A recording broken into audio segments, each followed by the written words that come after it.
Jadi Indonesia ini perlu mental yang kuat kami. Saya minta maaf. Saya pelajari Vietnam. Terima kasih Anda sudah klik video ini, karena video ini kita akan membahas topik yang penting tentang sosok pemimpin yang dicintai dan diharapkan akan menjadi Presiden Republik Indonesia setelah Bapak Prabowo.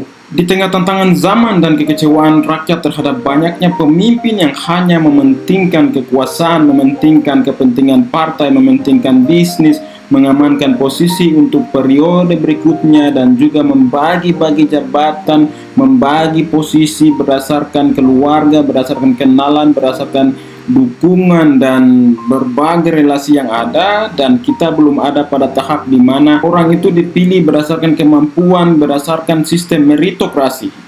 Tetapi ada harapan. Di tengah kekecewaan itu muncul satu sosok yang langka, dinyinyirin sebagai gubernur viral, gubernur konten, tapi saya suka gaya beliau. Beliau tentu adalah Kang Deddy Mulyadi. Video pertama saya bahas tentang beliau itu, bahwa beliau sulit menjadi seorang presiden di Indonesia karena latar belakang sejarah dan juga politik yang ada, hingga saya pesimis. Tapi saya pikir bahwa dengan perubahan zaman yang ada, perubahan politik yang dinamis ini, tentu rakyat Indonesia sudah mulai sangat amat cerdas. Dan pilihan 5 tahun ke depan atau 10 tahun ke depan, itu bisa jadi Kang Deddy Mulyadi itu bisa jadi presiden. Nah, kalau beliau jadi presiden, saya bersedia menjadi staf khususnya beliau untuk urusan Papua. Harus orang-orang Indonesia yang waras itu mendukung beliau. Mendukung bukan hanya beliau, tapi orang-orang yang bekerja dengan jujur, yang baik, yang benar-benar bekerja untuk rakyat, itu wajib didukung. Selama ini kita orang Indonesia itu selalu memviralkan sesuatu yang negatif. Kasus korupsi, kasus pembunuhan, kasus judi online, kasus-kasus yang negatif lalu itu saja yang viral. Tetapi kita kurang memviralkan perbuatan baik seseorang atau pemimpin yang baik, yang melayani benar-benar untuk rakyat, ya.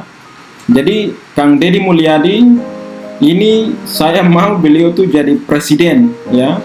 Entah, pasti rakyat Jawa Barat bilang, maunya 2 periode di Jawa Barat. Oke, itu hak kalian, wajar sekali. Saya sangat sedih karena kita mau juga orang pemimpin seperti Kang Deddy Mulyadi itu tidak hanya untuk orang Jawa Barat. Beliau itu harus untuk orang Indonesia semuanya, ya. Ini saatnya. Kenapa saya buat video di walaupun ini belum pemilu, ya, masih 5 tahun lagi, masih 4 tahun lagi, tetapi saya mau bahwa rakyat Indonesia itu benar-benar sadar orang jujur yang harus kita dukung. Orang bekerja seperti beliau ini yang harus kita dukung, ya. Jangan kita selalu mendukung berdasarkan karena dia kenalan saya, agama saya, keluarga saya, suku saya. Itu sudah basi, ya. Itu bukan zamannya lagi. Sekarang saya memuji cara kerja beliau, ya. Ia bukan hanya seorang sosok politisi, tetapi juga seorang pemimpin yang bekerja dengan hati, logika, menggunakan akal beliau dan dedikasi tulus untuk rakyat. Itu pengamatan saya, dan saya akan ikuti terus beliau. Pemimpin seperti inilah yang seharusnya didukung dan diberi kepercayaan untuk memimpin Indonesia. Kang Deddy Mulyadi ini tidak hanya datang menjelang pemilu, ya. Beliau itu sudah pernah jadi DPR, pernah jadi bupati 2 periode, ya. Kemudian sekarang gubernur. Dan saya yakin kalau beliau konsisten dengan beliau akan terpilih kembali untuk periode kedua di Jawa Barat. Dan ia hadir bukan sebagai pejabat yang ingin dihormati. Selama ini kan pejabat datang, ya, disambut, diberikan, kalau di Papua itu diberikan apa namanya, bulu burung cendrawasih di kepala. Padahal ini juga hal yang salah. Burung cendrawasih dibunuh terus-menerus, ya. Ditepuk tangan, selfie, foto-foto sedikit, pulang. Hal yang sama dilakukan di kabupaten yang lain lagi, terus-menerus terjadi, ya. Tetapi saya melihat Kang Deddy, ya, ini benar-benar datang sebagai pelayan yang bekerja untuk rakyat. Ketika memimpin hadir dengan cara seperti ini, rakyat bukan hanya merasa dilayani, tapi juga dihargai sebagai manusia yang seutuhnya. Selama ini kan pejabat kalau sudah menjelang pemilu datang mengimis suara, setelah terpilih di mana-mana. Tapi yang membedakan Kang Deddy Mulyadi dari banyak pemimpin lain adalah tindakan nyatanya, ya. Makanya saya senang beliau menggunakan media konten, ya, karena ini memang zaman eranya digitalisasi.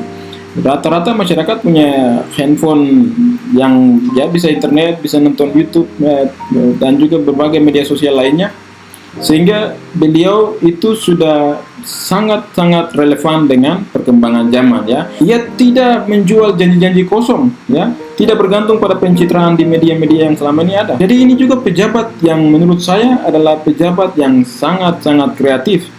Beliau tahu bahwa anggaran itu terbatas, ya. Tetapi ketika konten digital, sosial media dimanfaatkan untuk bisa menghasilkan uang, lalu uang itu diberikan kepada masyarakat, atau uang itu digunakan untuk menyelesaikan masalah-masalah di dalam masyarakat, why not? Kenapa tidak? Membantu orang langsung spontanitas tanpa menunggu uang itu diketok palu di DPR dengan proses yang panjang, yang berbelit-belit, ya. Jadi beliau memberikan perhatian pada masalah-masalah yang kecil dan yang sering diabaikan oleh pemerintah selama ini. Inilah yang disebut kepemimpinan berbasis empati dan akal sehat, ya. Ini kalau akal sehat, kita bicara akal sehat, ini Rocky Gerung, ya, Profesor Rocky, beliau sudah profesor, tapi Rocky Gerung, ya. Tapi ini kepemimpinan yang ditunjukkan oleh Kang Deddy Mulyadi. Kang Deddy Mulyadi ini saya sebut sebagai pemimpinan berbasis empati dan akal sehat. Lebih dari itu, Kang Deddy adalah sosok yang merakyat. Ia tidak menciptakan jarak antara dirinya dan rakyat. Hal ini sangat penting, karena pemimpin yang dekat dengan rakyat akan lebih mudah memahami persoalan rakyat dan mencarikan solusi yang tepat sasaran. Di tengah arus globalisasi dan modernisasi, cara berpikirnya relevan untuk seluruh daerah di Indonesia. Beliau orang Sunda, beliau Gubernur Jawa Barat, tapi cara berpikir dan cara kerja beliau hari ini adalah relevan dan sangat dibutuhkan di seluruh Indonesia. Apalagi kami di Papua sangat membutuhkan model dan gebrakan seperti itu. Ketika seorang pemimpin mampu menghormati dan melestarikan kearifan lokal, maka ia memimpin dengan akar yang kuat dan tidak mudah terombang-ambing oleh kepentingan politik sesaat atau tekanan luar, dan harus rakyat mendukung beliau, ya. Orang-orang baik harus dilalu. Di saat banyak pemimpin sibuk memperkuat dinasti politik, Kang Deddy justru memperkuat fondasi moral kepemimpinan dengan konsistensi dan keberanian untuk melawan arus. Ia berani berbicara jujur meski itu tidak populer selama ini, ya. Dan tidak takut mengambil kebijakan yang benar meskipun tidak disukai oleh elit dan para pengkritik, para nyinyir-nyinyir yang ada. Indonesia saat ini membutuhkan lebih banyak pemimpin seperti Kang Deddy Mulyadi. Kita tidak sedang kekurangan sumber daya alam atau potensi manusianya. Kita kekurangan pemimpin yang berani, jujur, peduli, dan bekerja nyata seperti Kang Deddy Mulyadi, dan juga ada banyak Kang Deddy Mulyadi yang tersebar di seluruh Indonesia yang perlu kita harus dukung. Dukungan kepada pemimpin seperti Kang Deddy Mulyadi bukan hanya soalkan satu orang dalam kontestasi politik, tetapi soal membangun budaya baru dalam berdemokrasi. Budaya memilih berdasarkan integritas, kerja, dan keberpihakan kepada rakyat. Sudah saatnya rakyat Indonesia keluar dari siklus politik uang, pencitraan, dan janji-janji kosong. Saatnya kita sebagai rakyat mulai menggunakan kekuatan suara kita untuk mendukung orang-orang yang benar-benar bekerja, bukan hanya berbicara, tetapi bekerja dengan serius. Jangan biarkan pemimpin baik seperti Kang Deddy Mulyadi kalah oleh mereka yang punya uang tapi tidak punya nurani, ya. Setiap suara kita adalah investasi untuk masa depan Indonesia. Jika kita mendukung orang yang tepat untuk masa depan Indonesia, ada harapan. Jika kita mendukung orang yang tepat, maka Indonesia akan melangkah ke arah yang lebih benar, yang lebih baik. Mendukung Kang Deddy Mulyadi atau sosok-sosok pemimpin baik lainnya adalah bentuk tanggung jawab moral. Bentuk tanggung jawab moral kita sebagai warga negara Indonesia. Jangan diam, jangan apatis. Mari kita sebarkan nilai-nilai kepemimpinan yang jujur, bersih, dan berpihak kepada rakyat. Karena masa depan bangsa Indonesia tidak akan ditentukan oleh satu orang, tetapi oleh kesadaran kolektif, kesadaran seluruh rakyat Indonesia dalam memilih pemimpin yang benar seperti Kang Deddy Mulyadi. Nama saya Abinus Sama di Papua. I'll see you in the next video.